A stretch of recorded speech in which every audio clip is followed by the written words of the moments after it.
Hello YouTuber family, કેમ છો? સૌને ગુડ મોર્નિંગ, જય શ્રી કૃષ્ણ, હર હર મહાદેવ. શ્રાવણ મહિનાનો પહેલો સોમવાર, મહાદેવ મહાદેવ મહાદેવ અને મહાદેવના પવિત્ર પહેલા દિવસો રે ભાવસનો જન્મદિવસ છે. અને જો આ કેળા રુચિ તમને સવારે કીધું કે ભાઈ પ્રોબ્લેમ હતી, એ છીણીમાં હતી. બરાબર, આપણી જે સ્લાઇસ મેં તમને કાલે કીધું હતું કે આપણે બહુ પતલી થઈ ગઈ હતી, પણ એકચ્યુઅલી મેં થવું ન જોઈએ.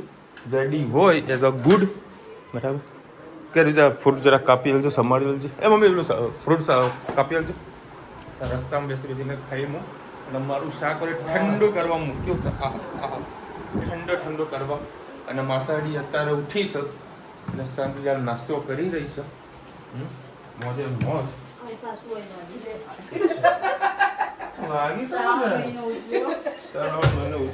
અને ભાવેશનો જન્મદિવસ છે આજે. વળી કપડાં ધોવા બેઠો છે.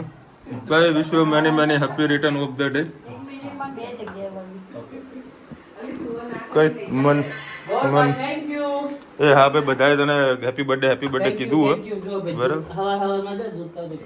જૂતા ધોઈ રહ્યો છે. બરાબર, સિંગલ માણસ હોય એટલે આવું હોય. બરાબર, કાલે આખો દિવસ ભાવેશ મારે ગાડી લઈને ગયો એટલે મેં તો કાલે બાઇકમાં મસ્ત મજા આવી. ઘરે પલળવા માટે જ નીકળ્યા હતા, પણ અફસોસ વરસાદ આવ્યો ને એટલે મોજ ન આવી. જય શ્રી કૃષ્ણ. સૌને મારા સવારના રસોડામાં આપનું સ્વાગત છે.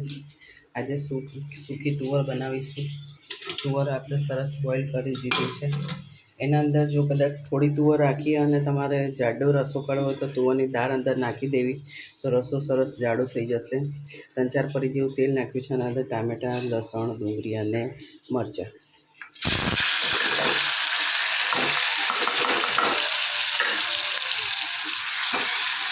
સરસ આપણે એને મિક્સ કરી અને સરસ શેકાવા દઈએ.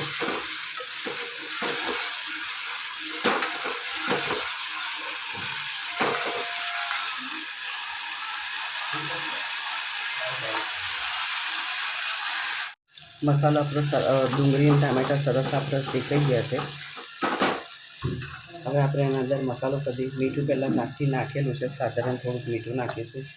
1 ચમચી લાલ મરચું, ધાણા જીરું, હળદર, ગરમ મસાલો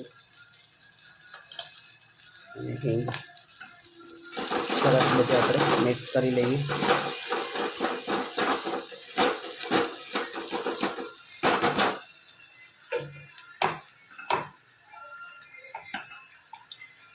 સાથે સાથે આપણે થોડા મસાલામાં ધાણા પણ નાખી દઈએ.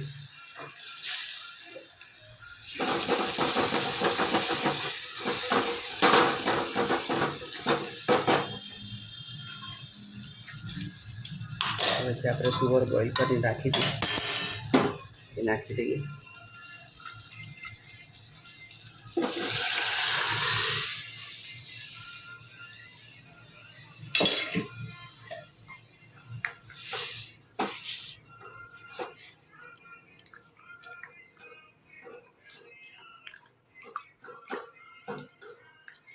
સરસ આપણે તુવર વઘારાઈ ગઈ છે.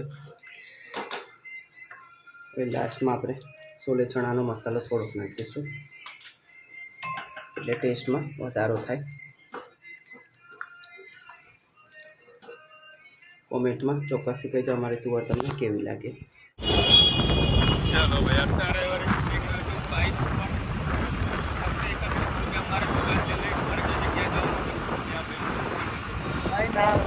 અરે બસ સોરી ભાઈ કે મારો ફેસ ના બતાવો તો કશો વાંધો નહીં, બતાવો બસ. આ છે અમદાવાદ, મોજે મોજ.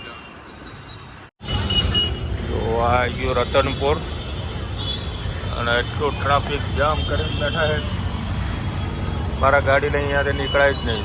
અહીંયા કરતાં બાઇક લઈને આવું ભાડે પર અને રિક્ષામાં બેસીને આવું, એમ મજા આવશે. અને અત્યારે રતનપુરમાં ઉડી રહ્યા છે ચકલા. ટ્રાફિક. અત્યારે મારી મસ્ત મજાની કેક આવી ગઈ છે. ધનુ છે ને વધારે હેરાન થઈ રહી છે. તો મમ્મા હે ધનુ કે મારે પહેલા જ ખાવી છે એટલે ભાઈ પહેલા હેપી બર્થડે કરી દે, પછી ધનુને પહેલા. હા ચલો ભાઈ, હવે હેપી બર્થડે કરી દઈએ. અને મસ્ત મજાની જો કેક આવી છે આજે. તો પપ્પા જોડે નહીં કાપવાની.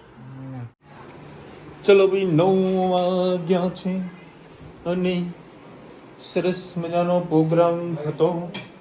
બહાર જમવા જવાનો પણ સડનલી અડધો કલાક પહેલા કર્યો કેન્સલ. અત્યારે વળી ગરમા ગરમ રોટલી બની રહી છે અને ભાવસ વળી લાવી દીધો છે સબ્જી રેડી અને બહાર જમવાનું બધા અહીંયા ઘરે ખાવાનું છે. થોડી પ્રોબ્લેમ થઈ ગઈ જેના કારણે કેન્સલ કર્યો પ્રોગ્રામ. પપ્પા કહેતા હતા કે તમે બધા બહાર જશો તો બે હું કરીશ કે તો મેં કીધું તમને નહીં જવું તો અમે નહીં લઈએ, અમે ઘેર મંગાવી છે. એટલે પપ્પાને લઈ ઘેર મંગાવી.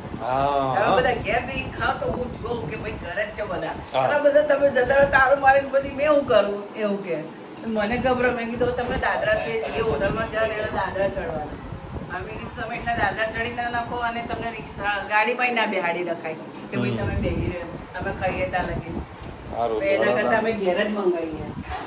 ઘરે બે ના કઈ 5 ધામની 4 ધામની યાત્રા.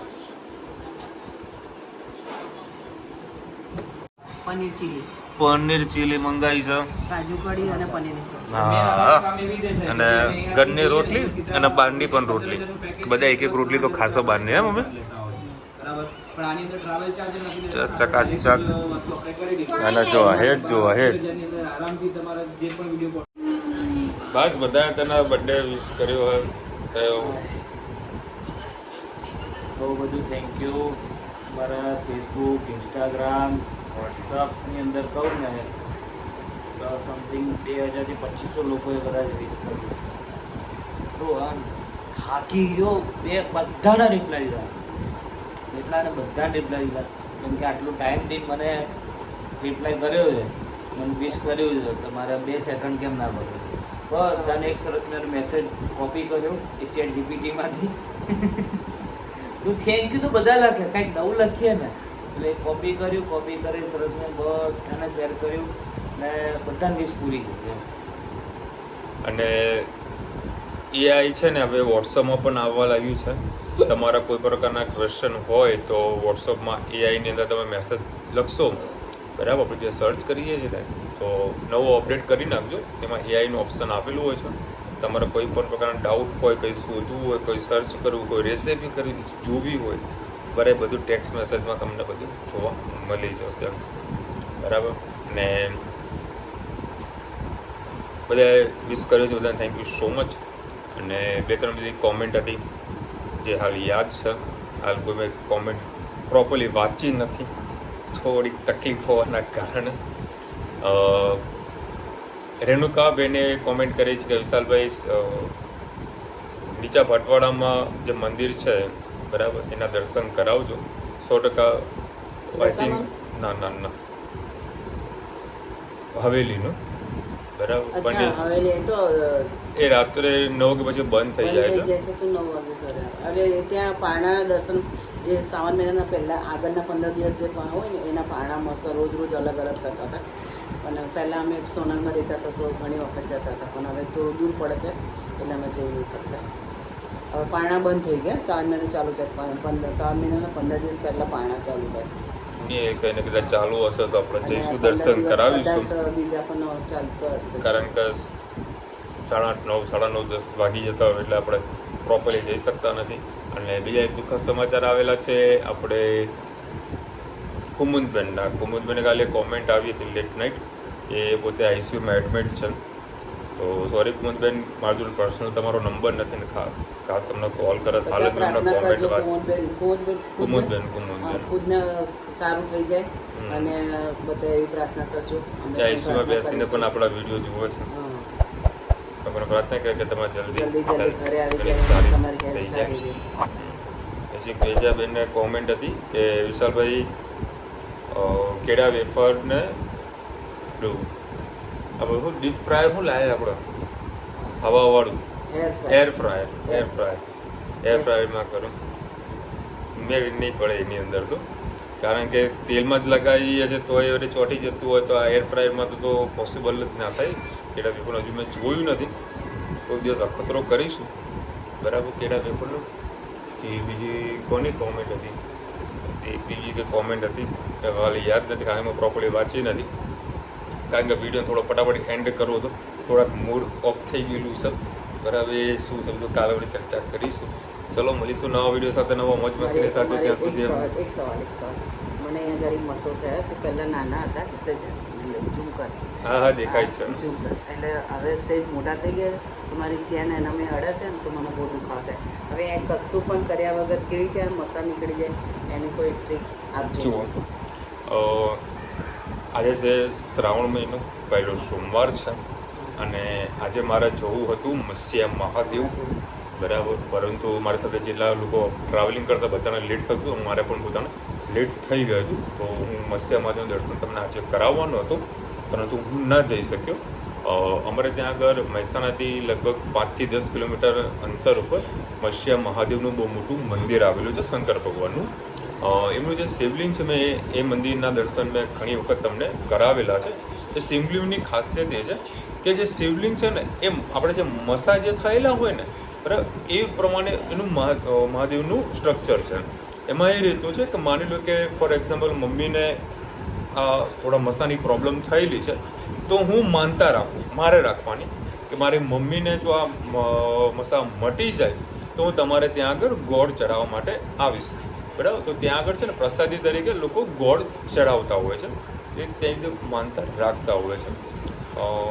હવે આવતા સોમવારે હું જઈશ તો હું ફરી દર્શન કરાવીશ. તો આવી કોઈ ઇસ્યુ હોય તો આવી તો માનતા લોકો રાખતા હોય છે.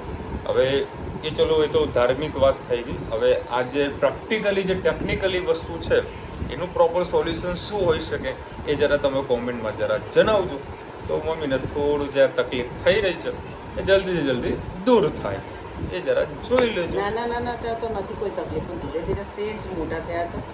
એ પાછળ શું રાયના દાના જેવા આમથી આમ પેલા બોલના જેવા આમથી આમ થાય છે. અમુક લોકો શું કરે છે અગરબત્તી લઈને એ બારી દેતા હોય છે. ના ખાવાનો સોડા એ બધું મિક્સ કરતા હોય છે. કરીને કંઈક રાત્રે એ બધું રાત્રે ઓટોમેટિક નીકળી ગયું કંઈક છે. અખતરા ન જ કરવા જોઈએ.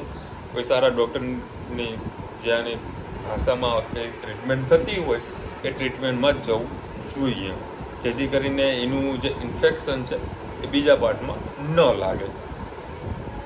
કાલે જે હોય પ્રોપર તમે બધા આન્સર આપશો, કોમેન્ટ કરશું તો મમ્મીને પણ એમાંથી કંઈક માર્ગદર્શન મળી રહેશે. ચલો મળીશું નવા વિડીયો સાથે, નવા મોજ મસ્તીની સાથે. ત્યાં સુધી અમને પૂરો જય હિન્દ, ભારત માતા કી જય. અને વિડીયો ગમે તો ફટાફટ લાઈક કરો, શેર કરો, સબસ્ક્રાઈબ કરવાનું ભૂલતા નહીં. રાધે રાધે. રાધે રાધે.